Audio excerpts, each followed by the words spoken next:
नमस्कार मित्रों, स्वागत करते हैं एक बार फिर से आपका अपने चैनल जेवी डिवोशनल में। पिछले एपिसोडों में हम लोगों ने देखा कि किस प्रकार से देवी संज्ञा इस वक्त डरी सहमी सो रही हैं। कई बार तो उनके समक्ष जो दृश्य प्रस्तुत हुए, हमें खुद कल्पना करने में बड़ा आश्चर्य हो जा रहा है कि ये सत्य है या केवल उनकी मानसिक परिकल्पना या शनिदेव द्वारा दिया जा रहा दंड उसी में से एक दृश्य। हम लोगों ने देखा कि किस प्रकार से देवी संज्ञा ये देख पा रही हैं कि उनके साथ भविष्य में होने क्या वाला है, किस प्रकार से उनकी देवी की उपाधि छीन ली और गई है। उनकी पत्नी धर्म दोनों उनसे तज दिया गया है, त्यगवा दिया गया, जबरदस्ती करवा दी गई कि अब तुम लायक नहीं हो। आप इसके पात्र नहीं हैं, इसीलिए आपका जो कर्तव्य है वो मैं देवी छाया को दे रहा हूं। अब ये सूर्य पत्नी कहलाएंगे और यही उनका अधिकार रहेगा। ये उन्होंने स्वप्न देखा, अब क्या ये स्वप्न वास्तविकता में बदलता है? अगर बदला तो बहुत ही आनंददायक होगा, लेकिन उसके बाद देवी संज्ञा का होगा क्या, ये भी जानने में हमारी रुचि रहेगी। तो बिना विलंब के शुरू करते हैं एपिसोड 152 पार्ट 2।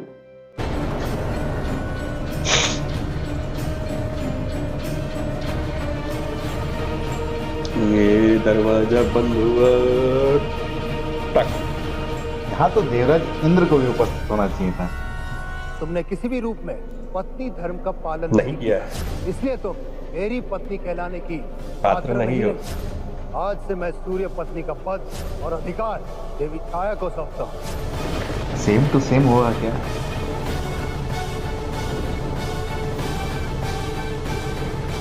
इस सभा का आयोजन एक महत्वपूर्ण घोषणा करने के लिए किया गया है।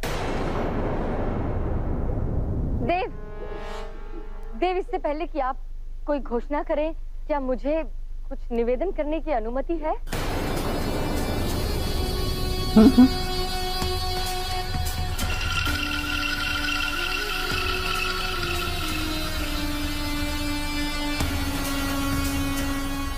मेरा मन आनंद और कृतज्ञता से भरा हुआ है कि मेरा सौभाग्य उजड़ा नहीं, कि महादेव ने मेरे पति को पुनर्जीवन दे दिया।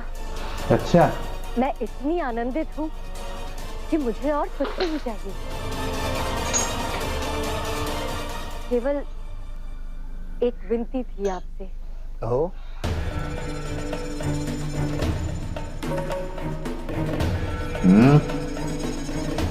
आपकी वामांगी होने के नाते, आपकी अर्धांगिनी होने के नाते, क्या मैं आपको सिंहासन तक ले जा सकती हूँ देव?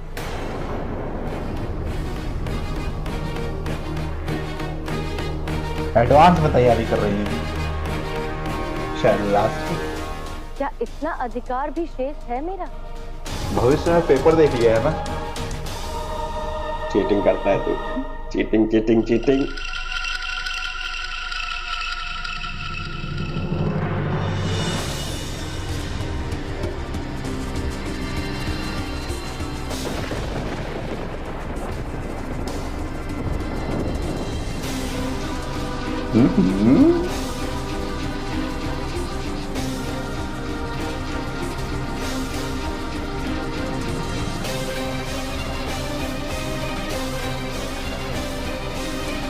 यार सूर्य देखा, वो क्रोध नहीं दिखाया। बहुत जल्दी मामला शांत हो गया सब। नहीं पुत्र, किसे क्या अधिकार मिला, ये महत्वहीन है पुत्र। महत्वपूर्ण ये है कि सूर्यदेव जीवित हैं, सृष्टि सुरक्षित है। परंतु प्रश्न अधिकार का नहीं, सम्मान का है माता। एक स्त्री के लिए सबसे बड़ा सम्मान यही है पुत्र कि उसके केशों की चूड़ामणि सदा बनी रहे। मेरे लिए इस सम्मान से महत्वपूर्ण और कुछ नहीं।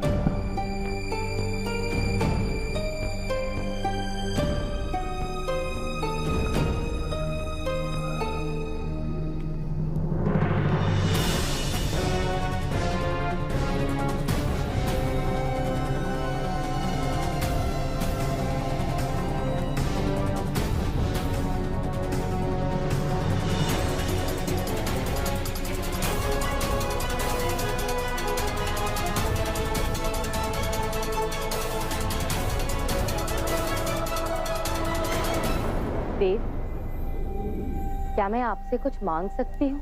अवश्य, कहो। मांगने के दम लड़ी लगा दी। देव, ना मैं अपने कर्मों का स्पष्टीकरण देना चाहती हूँ, ना ही स्वयं को न्यायोचित सिद्ध करना चाहती हूँ, परंतु कुछ बातें हैं जो मेरे हृदय पर भारी हैं, केवल उन्हें दूर करना चाहती हूँ।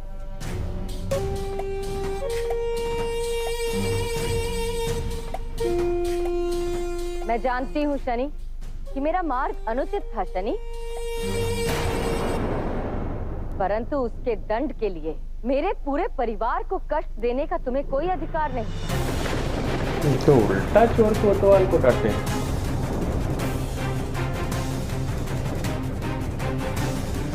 मेरे परिवार ने मुझे त्याग दिया,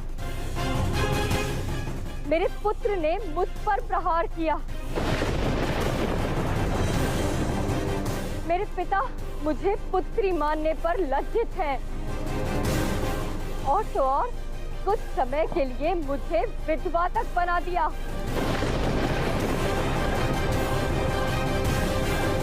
महादेव तक ये कह गए कि मैंने जो कुछ भी किया वो अधर्म था। तब मुझे समझ में आया कि मैंने कितना अनुचित कर्म किया है।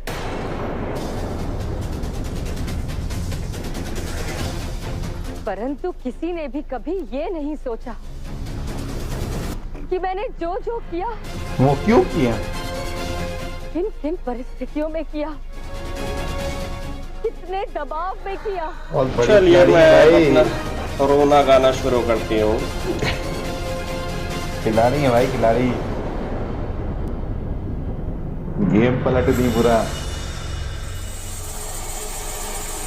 New entry.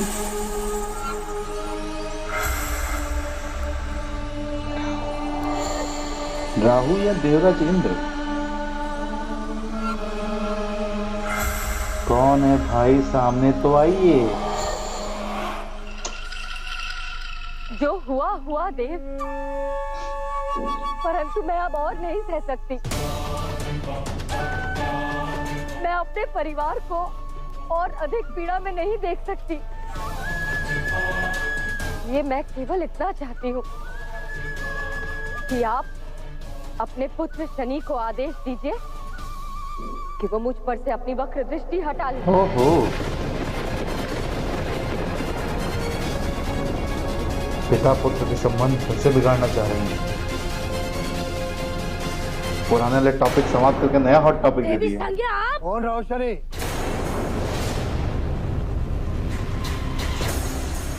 ये सूर्य सभा है और मैं तुम्हें संज्ञा को चौथा दंड देने की अनुमति नहीं दूंगा।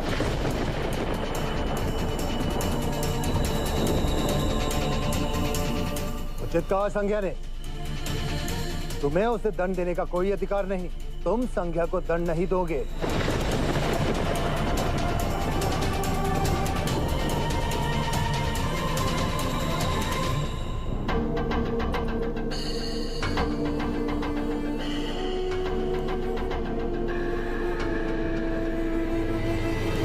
क्योंकि संज्ञा को चौथा दंड मैं दूंगा। मैं तो यही सोच रहा था भाई, ये हो क्या रहा है। एक क्षण के लिए ऐसा लगा भाई पूरा गेम पलट दिया बंदी ने।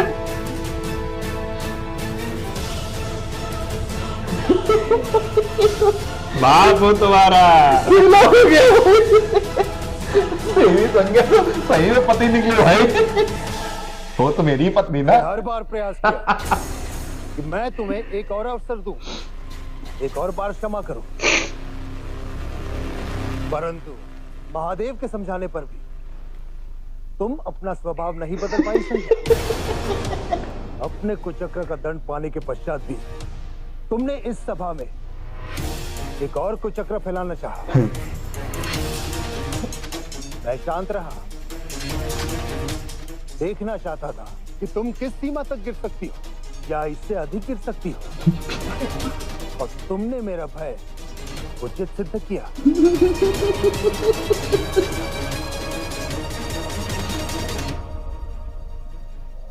तुम्हें क्या लगता है मुझे ज्ञात नहीं कि किस तरह तुमने देवराज इंद्र के साथ मिलकर माली सोमाली को छाया पर आक्रमण करने के लिए उकसाया, जिससे शनि अपनी माता को बचाने जाए और महादेव शनि का अंत कर दे। तुम अपने आप को मेरी वामांगे कहते हो, परंतु तुम मेरा अंग बनने की भी पात्र नहीं। ये बात मेरी वास्तविक अर्धांगिनी वो छाया है जिसने मेरे प्राण लौटाने के लिए अपनी जीवन ऊर्जा दांव पर लगा दी। हम कहे ये सब बातें गई कहाँ? एकदम वही कह रहा था क्या? मेरी अर्धांगिनी वो छाया है जिसके कारण मैं आज तुम्हारे सामने जीवित खड़ा हूं। हक मांगने आ गई।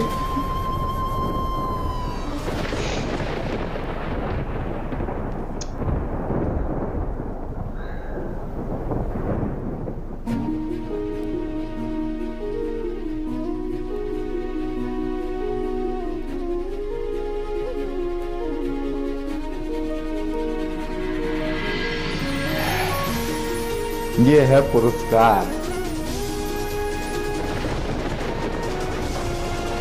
सूर्यदेव तो ऐसे ऐसे स्टेप ले रहे हैं, मौज आ जा रही है भाई पिछले कुछ एपिसोडों में।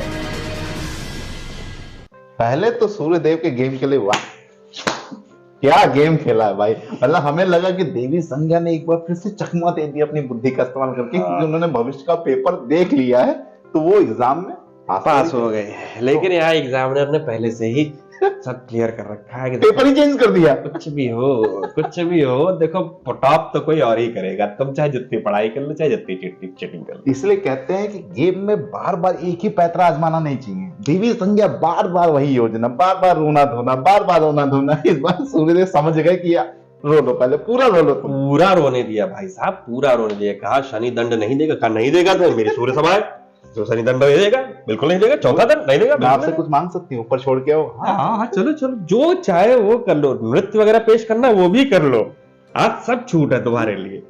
हाय हाय हाय हाय, मौज आ गई जो सूर्यदेव ने कहा कि ये चौथा दंड मैं दूंगा। नहीं दे सकते, मेरी सूर्य सभा मैं दूंगा। अरे भाई साहब, ये मेरी सूर्य सभा है, यहाँ पे दंड सूद समेत मैं दूंगा। बड़ा ही आनंददायक एपिसोड रहा है। अच्छा, जिस प्रकार का प्रकरण हम लोगों ने देखा, देखिए ऐसा लग रहा था मुझे, ऐसा एक बार को लगा कि डायरेक्टर ने पहले सोचा कि एक काम करते हैं, बहुत इजी वे में दिखा देते हैं कि ऐसा ऐसा हुआ। ऐसा हुआ ही नहीं। हाँ, नहीं ऐसा ऐसा हुआ। हाँ, सपने में। हाँ, फिर उन्होंने कहा नहीं मसाला नहीं मिल रहा है, मजा नहीं आ रहा है। फिर उन्होंने कहा कि हम नए एंगल से इसको पेश करो। उसका जब नए एंगल से पेश करके देखा, मजा आ गया।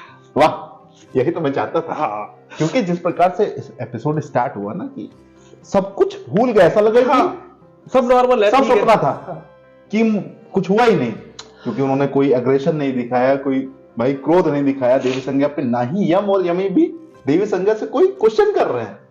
देखिए एक चीज सीखने वाली बड़ी अच्छी है कि यदि आप अपनी बारी का इंतजार सब्र रख के कर रहे हैं तो काम तो बन जाना है, कैसे भी बन जाएगा।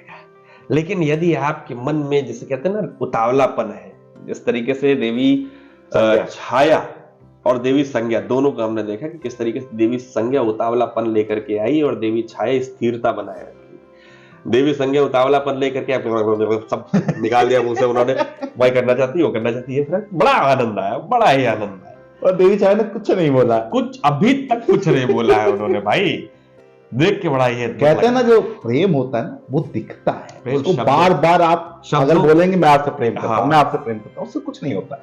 तो शब्दों का प्रतीक नहीं होता है, क्योंकि जब दिखाने का समय आता है ना, प्रेम तभी दिखा जाता है। जिसको प्रेम होता है वो दिखा देता है। चलिए फिलहाल इस एपिसोड को करते हैं समाप्त, शीघ्र ही मिलेंगे नए के साथ। तब तक के लिए राधे राधे।